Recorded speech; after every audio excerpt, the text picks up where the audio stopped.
We got to talk about CPI, inflation, and the projections for what CPI is going to look like going forward. The next CPI report is on February 14th. And boy, oh boy, the numbers for the projected CPI are not good. And that's because some of the data that we're starting to get is coming in hot again, including what's going on in the car market. And boy, it is weird. But it actually sets us up for a dangerous middle ground. Now that sounds interesting. Like politically being in the middle is often deemed like neutral, right? This is not a neutral middle ground. This is a hell of a middle ground. And I'm going to reveal that middle ground to you. So first, let's hit the projections. And we got to talk about that hellish middle ground because that hellish middle ground is a big problem. It is not the middle ground that you think it is. All right, so what do we have first on projections? Well, first on projections, CPI month over month in the last report was negative 0.1%. What is the CPI projection for this month over month report? 0.5. 0.5. That's huge. 0.5 represents an annualized inflation rate of 6%. It is way too hot. Now, I don't know if the market's going to sell off right before the CPI print or what. But that CPI number is scary high on the month over month basis.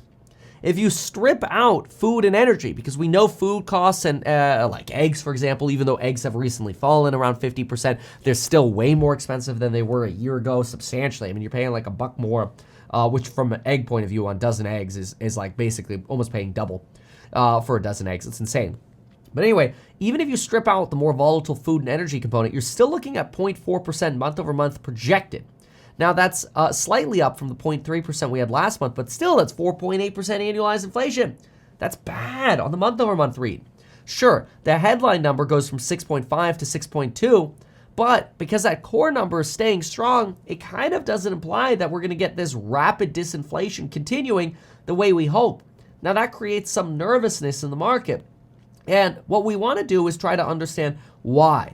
Why is there this hole in CPI projections to where all of a sudden we think CPI will rise again? Well, one of the reasons has to do with a surprise in used vehicle prices last month, adding to, well, not only car buyer frustrations because prices are starting to go up again for used cars rather than down, but the magnitude was pretty large. Not only have used car prices now gone up for 2 months in a row, but between December and January, used car prices jumped month over month 2.5%. And I hate to say it, but you could do some very simple math here. If you do simple math and you take 2.5% and then you weight it, like an anchor, right? Like an anchor weight. You weight it by 4.5%, so 0.025 times 0.045, you're going to see that you could actually see the month over month inflation numbers move up 1.1 percentage points on the month over month basis, or I should say 0.11 percentage points on a month over month basis, solely from used cars. Solely from one thing, used cars. And those prices are skyrocketing. I'm going to draw that out for you because I understand it's going to sound a little complicated when you start talking about all these small numbers. I'm usually used to talking about big numbers around here. And when we start talking about like micro things, it's a lot harder to grasp. And I understand. I think all the Meet Kevin watchers are a fan of big numbers too. But anyway, looking at small numbers, okay? The last month over month read was 0.1% on a month over month change. Well, used car prices alone, if we start at zero, used car prices alone are going to bump that zero by 0.11%. So in other words, solely because of one part of the CPI read, you're going to see the month over month CPI read go up by 0.1%, solely because of cars. Now, we expect the month over month core read, which does include those core prices or used car prices, to be 0.4%. 0.11 of that alone is used cars, which only makes up 4.5%.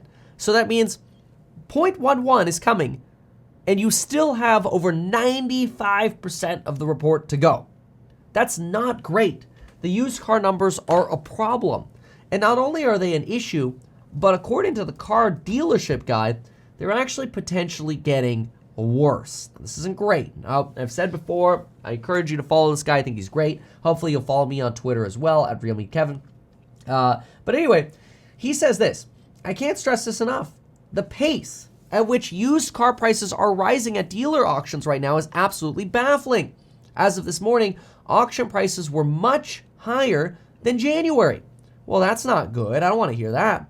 How do we get out of the cycle? Low supply leads to higher prices lead to lower sales forecasts, which lowers the production, and the cycle goes on. So he's a little bearish on the idea that used car prices could actually go back down. But the problem with this is, if car prices are still rising and the market is hotter than in previous years and it's only re-accelerating, and the official numbers will come out in 2 or 3 weeks, and he's sort of given us this sort of like he runs a car dealership, right? That's why his name is Car Dealership Guy. Anyway, if his impression is that the numbers are getting worse, and so far the official numbers over the last 2 months have been worse, it's a problem. Now, it is potentially possible that we could look at this and say, look, that's the nature of a soft landing. You have some increase in demand. People are excited again that maybe we're not going to go through a hellish recession, so they're getting themselves a used car again. So you're getting volatility. That's one way. If you wanted to put on the bullish hat, you look at this and you call it volatility. If you were a bear, you look at this and go, disinflation? What disinflation? And so the truth is probably somewhere in the middle, but it's a problem. It's a problem that you have used car prices popping off, and the expectations for the inflation read are not that fantastic. And you've got the break-even rate of inflation jumping to levels we haven't seen since November. So there's some red flags that suggest this next CPI report could be slightly painful. It also doesn't help that the CEO of Hertz, you know, the company that went bankrupt but had this massive amount of used car inventory that became extremely valuable, which ended up saving the company and helping bail them out and letting them reorganize. Well, anyway, they say that the company is seeing big jumps in the prices over the last 5 weeks, both at auction and at cars sold to retail in the used car markets. Used car retail sales were up 16% from a sales point of view over December, and 5% from a year ago, though used cars are still about 15% less expensive than they were a year ago. So year over year, the numbers are good, but the month over month is concerning, and usually we look at month over month numbers. Now, the good news is, and now this could be biased, okay, I understand this, but there is a White House Council of Economic Advisors, and they decided to put together a new wage series tracking measure to only track wages that go into supercore prices. Supercore is what the Fed is paying attention to see, are we actually going to see disinflation here? This is where we talk about, Chipotle seeing lower labor costs, many businesses seeing lower labor costs. Those are disinflationary indicators. And we know it takes a lot longer for housing to disinflate and for wage-based services to start deflating, right? We know that takes time. Well, look at what the Council of the White House Economic Council of Economic Advisors put together. They say that this chart right here is the hourly wages chart at a 3-month annualized change. And you can see it is very nicely falling. Now, don't get me wrong. We want to see people make more money, but we don't want people to be making 9-10% more money in hourly wages, because that leads to an inflationary spiral, a wage price spiral, and then you have to get Paul Volcker. Fortunately, even though we have bad news in that used car data, it looks like we're getting good news in the wage data. Now, this brings up the question about the middle ground. Okay, this middle ground is an interesting thesis, and I want you to think about this because I think it's very important for your investing future. The middle ground. And keep in mind, like, I try my best to provide you value that you don't get anywhere else, or at least perspective. It doesn't mean I'm right about everything. It's just I try to give you perspective. So, let's pretend we are driving down a road, okay, and we're going downhill, okay. Inflation is disinflating, right? And this disinflation is driven by goods disinflation. Well, the goods disinflation, according to Bloomberg, is expected to be over by June. Okay, so we hit a bottom in the basically goods disinflation dragging the markets down, right? Or dragging inflation down, I should say. Well, then we expect that at some point in the future, wage inflation and housing inflation is going to come down, right? But before those come down, you could be in this terrible middle ground. I'll go ahead and say July, August, September. Let's just call that the summer hell. And the reason it's the summer hell is because you don't actually start seeing housing or goods disinflation or housing or wage disinflation yet. You actually start seeing inflation popping off again. So now it's kind of like you're getting the speed bump in the road, and it's actually expected to come back down. You get this sort of temporary goods reinflation. Maybe it's driven by China, maybe it's driven by Americans, I don't know. And it's not until the second half, like actually probably the last quarter of the year, that you end up getting past that hump, and now what actually drives down the market, or inflation, when I say market, I mean inflation. What drives down inflation is housing, which is your sort of level 2 of disinflation, goods being level 1, and then wages, wage disinflation being level 3. That kind of sucks, because it means you still got another Humpty Dumpty to get through.